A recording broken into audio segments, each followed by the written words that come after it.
Oh man, Suck. Ja Rule shit. It's the pillow Ja Rule threw at me so fast.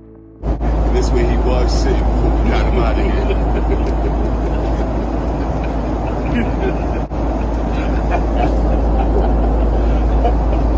Ja Rule. I don't like him. shit. Let's shit. Let's shit. Let's shit. Let's shit. I don't like him. I don't like him. Let's shit. Let's shit. Let's shit. Let's shit. Yo, what's good everybody? It's your boy back again with another one. And today we gotta talk about something that nobody expected to see in 2024. Ja Rule and Tony Yayo almost getting into it on a plane. Yeah, you heard that right. Not a club, not backstage, not in the streets, but on a commercial flight coming back from the Super Bowl. 041:30 now. Before we even get into what Ja Rule said, let's just take a second and really think about this. We talking about one of the longest rap beefs in hip-hop history. This beef goes all the way back to the early 2000s. Before social media, before Instagram, before podcasts, Ja Rule versus 50 Cent was already active. And Tony Yayo?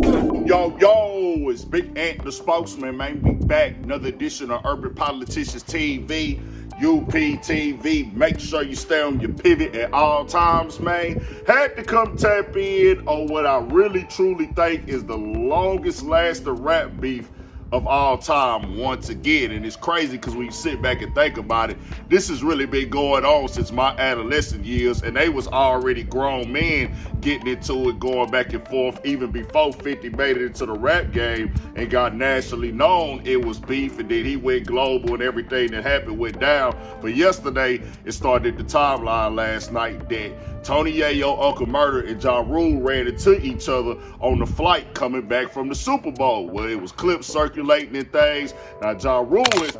He's been right there with 50 since day one, G-Unit soldier, no questions asked. So fast forward to now. Everybody grown, everybody rich, everybody pushing 50 years old, and somehow these same names are still in the same drama. That alone is already crazy. So what happened?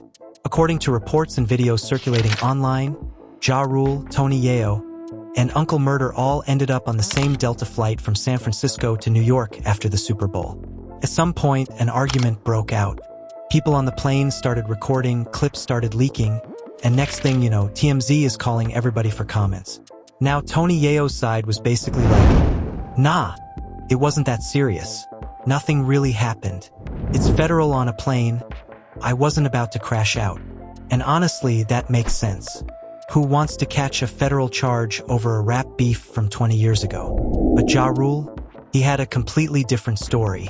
Ja went on social media and said, and I'm paraphrasing, I popped on these dudes by myself on the plane. I threw a pillow at Tony Yayo's head because he's soft. Knocked his hat off. And he was laughing about it like it was the funniest thing in the world. Let that sink in. Not a punch. Not a slap. Not even a shove. Pillow. And somehow, that became the headline. TMZ then confirmed that witnesses said Ja Rule was the aggressor, yelling, talking crazy, and throwing the pillow. Flight crew had to step in, and both sides were pulled away before anything serious happened. So now the internet is divided. One side saying, Ja Rule stood on business, he checked them. Other side saying, bro, you threw a pillow on a plane. At 50-year-old men. And that's where this whole situation gets weird. Because on one hand, Ja Rule is clearly trying to control the narrative. He wants it to look like he didn't back down, like he wasn't scared, like he still got that energy. But on the other hand, the reality is nobody actually fought. No injuries, no arrests, no charges. Just vibes, egos, and a viral moment. And the craziest part? This whole thing might be free promo. Tony Yayo and Uncle Murder just launched a new podcast. 50 Cent loves controversy. Ja Rule loves attention. And now everybody talking about them again. Now this is where the story gets even more interesting, because the video clips that went viral don't actually tell the full story. There are different angles, different recordings, and depending on which clip you watch, the situation looks completely different. In one video, you can clearly see Ja Rule standing up in the aisle, talking loud, looking heated, like he's ready to turn up. In another clip, it looks like he was sitting down first, minding his business, and then suddenly things started to escalate. So the biggest question right now is simple. Who started it first? According to Ja Rule, he was already on the plane, sitting in his seat, just chilling. He saw Tony Yayo and Uncle Murder walk in, but he claims he didn't say anything at first. He says he was trying to keep it cool and not make it a big deal. But Ja also said that at some point they started making comments toward him. Little jokes, little slick remarks, basically bringing up the old beef. And if that's true, then from Ja's perspective, he felt disrespected, and this is important to understand about Ja Rule's personality. Ja has always been the type of guy who hates looking weak in public.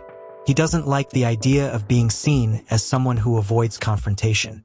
So in his mind, if someone is talking crazy to him, especially people connected to 50 Cent, he feels like he has to stand up and say something back. On the other side, Tony Yayo's story is completely different. Yayo basically said, "We're on a plane. This is federal territory. I'm not trying to get into anything serious. I'm not trying to fight, argue, or make a scene." He made it clear that he didn't want any real problems and that he was focused on just getting home. From Yayo's point of view, even if Ja was talking crazy, it wasn't worth risking charges, getting banned from flying, or embarrassing himself in front of passengers. So he stayed seated and didn't really engage. And honestly, that part makes a lot of sense. Because let's be real, fighting on a plane is one of the worst places you could ever choose to turn up. You've got cameras everywhere, flight attendants, air marshals, and regular people just trying to travel. One wrong move and you're dealing with serious legal consequences. That's why a lot of people online are saying that this whole situation was more about ego than actual danger. Nobody really wanted to fight. Nobody really wanted to throw hands. It was more like two sides flexing, talking tough, and trying not to look soft in front of the internet. Which brings us back to the pillow. Ja throwing a pillow instead of a punch kinda says everything. It shows that the energy was there, but the situation wasn't serious enough to cross that real line. It was more symbolic than physical, a way of saying, "I'm not scared of you," without actually risking real consequences. Now let's talk about the bigger picture, because this situation really isn't just about Ja Rule and Tony Yayo. This is actually about legacy, relevance, and the internet era of hip-hop. Back in the early 2000s, beefs were handled completely differently. There was no Instagram, no Twitter, no podcast. If two rappers had a problem, it usually stayed in the music or in the streets. Diss tracks, interviews, radio battles, that was the main battlefield. But today, everything happens in real time on social media with cameras everywhere. The moment someone pulls out a phone, the situation is no longer private. It becomes content. And that's exactly what happened here. As soon as those plane clips hit the internet, the narrative was already being written. Blogs picked it up. YouTube channels started reacting. Fans started picking sides. Memes started spreading. And before anyone could even explain what really happened, the story was already bigger than the actual incident. That's why Ja Rule immediately went online to give his version. He didn't wait for TMZ to fully control the story. He didn't wait for Tony Yayo to go on a podcast first. He jumped straight to social media and said, "Nah, this is how it went. In today's world, controlling your narrative is everything. If you stay silent, people assume you lost. If you speak up, even if the story is small, at least you look active." And Ja Rule knows this. For years, Ja has been painted as the guy who lost the 50 Cent beef. No matter how successful he was, no matter how many hits he had, the internet culture always brings him back to that one narrative. So moments like this are opportunities for him to rewrite the story, even if it's something as simple as a pillow. On the other side, 50 Cent is probably laughing. Because let's be honest, 50 Cent lives for situations like this. He's the king of trolling. He turns every little moment into a meme, a post, a joke, or promo for something. Even when he's not directly involved, his name still trends. And Tony Yayo and Uncle Murder? They just launched a new podcast. So from a business perspective, this whole situation is perfect. They get free publicity. The podcast gets attention. The old beef becomes relevant again. And everybody wins in terms of clicks and views. That's why a lot of people believe this wasn't really about anger, it was about timing. Same flight, same cameras, same old beef. perfect moment for content. And the craziest part is, the fans play a huge role in keeping this alive. Every time people comment, share, react, and argue about who won, they're basically feeding the machine. At this point, the beef isn't even personal anymore. It's cultural. It's nostalgia. It's entertainment.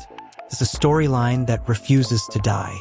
At the end of the day, this whole situation really shows how much hip-hop has changed, but at the same time, how much it has stayed the same. On the surface, it looks like a simple incident. Two rappers with old history run into each other on a plane, exchange words, and one of them throws a pillow. No punches, no real fight, no police report. Just a moment that could have easily been forgotten.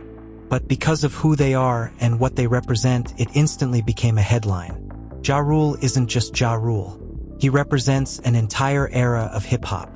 Early 2000s hits, radio dominance, chart-topping songs, and also one of the most famous rap beefs ever. Tony Yayo isn't just a random guy either. He represents G-Unit, 50 Cent, and that whole movement that reshaped street rap. So when these two names are in the same sentence again, people automatically care. What's interesting is that neither side actually looks wrong. Ja Rule feels like he had to defend himself and his pride. Tony Yayo feels like he did the smart thing by not escalating the situation in a federal environment. Both positions make sense.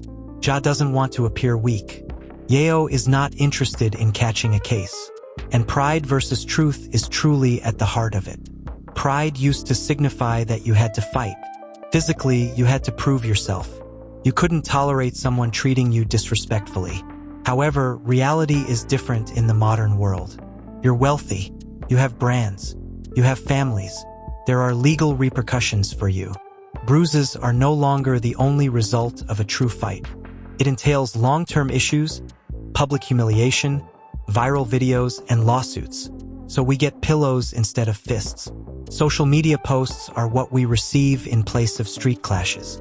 We receive news from TMZ instead of trash tunes. And to be honest, that could be advantageous.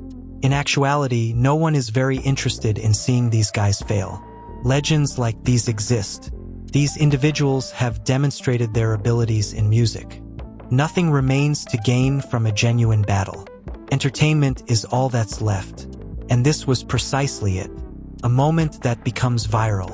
A flashback to the old beef. A tiny bit of ego. A bit of humor. Much attention. In the midst of all of that, supporters have something new to discuss. Therefore, who won? Is not the true question. The true query is, what are we actually demonstrating in 2024? Everyone arrived home without incident. No one was taken into custody. No one was harmed.